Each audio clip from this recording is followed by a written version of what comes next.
Monsieur le Premier ministre, allez-vous abandonner les salariés d'ArcelorMittal? Ils sont mobilisés aujourd'hui contre la suppression de plus de 600 emplois. Certains sont présents en tribune. Je veux leur apporter tout notre soutien dans ce combat d'intérêt général.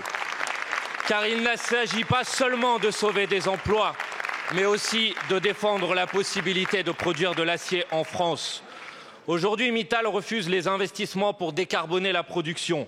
Il en a pourtant les moyens après avoir versé 12 milliards aux actionnaires ces dernières années. La décarbonation doit être réalisée avant 2030.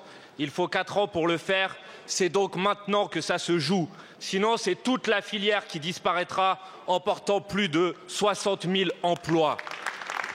L'attentisme est une stratégie délibérée pour fermer tous les sites en France. Arrêtez de nous faire croire que vous pouvez ramener Mittal à la raison alors qu'il a pour unique objectif de vous faire cracher encore plus d'argent public pour remplir les poches des actionnaires. Car pendant que vous gesticulez, le groupe se dépêche de supprimer les emplois indispensables au maintien de l'activité. Monsieur le Premier ministre, si Mittal veut partir, qu'il s'en aille. Les salariés peuvent faire sans lui.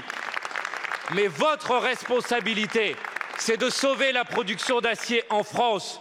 Le Royaume-Uni, le Kazakhstan, l'Italie l'ont fait. Qu'attendez-vous?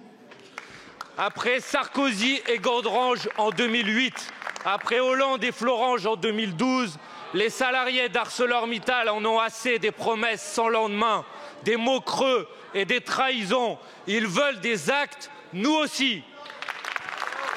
Alors, Monsieur le Premier ministre, ma question est simple. Allez-vous, oui ou non, nationaliser ArcelorMittal ou serez-vous le fossoyeur de la production d'acier en France? Je vous remercie. L'État attend, et nous l'avons indiqué à plusieurs reprises, qu'Arcelor apporte des réponses sur sa stratégie à moyen terme en France et sur la confirmation de ces projets. Ces investissements sont nécessaires sur les sites, notamment à Dunkerque.